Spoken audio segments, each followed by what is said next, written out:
You know, the Bible says that the Lord declares the word, and great is the host of they that publish it. So one gave the word. The Bible says, and the dead man did what? He came forth.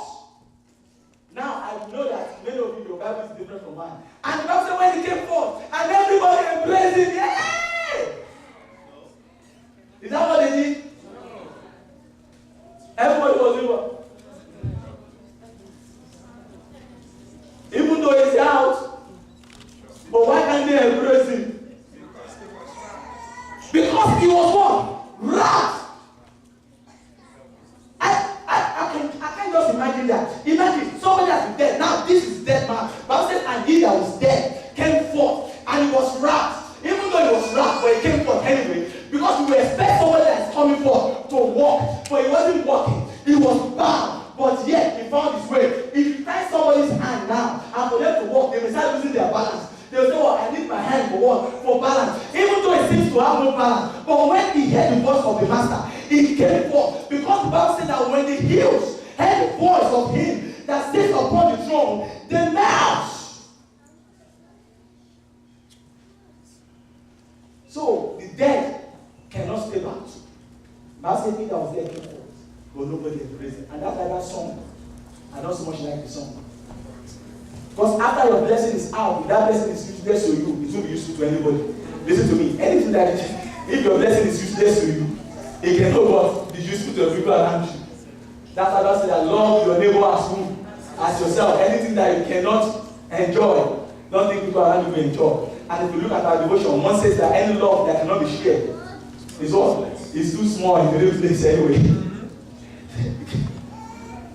The Bible says, and the Lord said something. But before he said what he said, the Bible gave a description. You see, do you think it's not just enough for the Bible to say that? And he came and was wrapped in grave clothes. And everybody will understand. But the Bible said that what? He was wrapped how? Let us brush over this quickly. How was he wrapped? In verse 44. The Bible says, and he that was dead came forth, bound out, hand, and what? And foot, with what? With the grave clothes. And his what? And his face was bound about with what? A napkin. Then what happened? Jesus said unto them, loose him and let him go. Let me quickly give you illustration of those three places. Bible says, and he was bound out, feet, right? Let's start from the first one there. He was bound and the first one. And remember what the scripture says in the book of Isaiah chapter 53. Bible says, and the will of the Lord shall what? Prosper in his hand. If you see what the Bible says in the book of Genesis chapter 39 about Joseph, the Bible says, and God caused him that whatever he lays his hand upon to do, does what? Prosper. But when the hand of a man is bound, what God prosper in it? Absolutely nothing. And you know what? And that's why Jesus went to the cross and took a nail in the hand. So that through the blood in that hand, from today, everything you and I lay our hands upon to do, we shall begin to prosper there. You know why? Because the Bible says that the blood of Jesus speaks a better thing than what? The blood of Abel. And anything that the blood speaks about gets done. And the blood is speaking about our hands today. No matter what the economy is saying, your hands have been blessed. Because the blood has been shed for those hands and you begin to prosper with them in the name of the Lord Jesus. Second, the Bible says it was found food. And God told us in the book of Joshua chapter 1 verse 3, and the Lord said unto Joshua, he said, wherever the sole of their foot shall step, I will give unto you. And God said when they were about to cross into Jordan, they were about to cross Jordan, the Bible said unto Joshua, tell them that let the priest that carries what? The hand of the covenant. Therefore, let them go into the water first. The Bible says at the moment that their feet step on the bank of Jordan, because Jordan is a river that overflows. What happened? The Bible said immediately that their feet step into the water because they carry the hand of the covenant. The Bible said right there, the water parted. But if you cannot step in, how can the water part?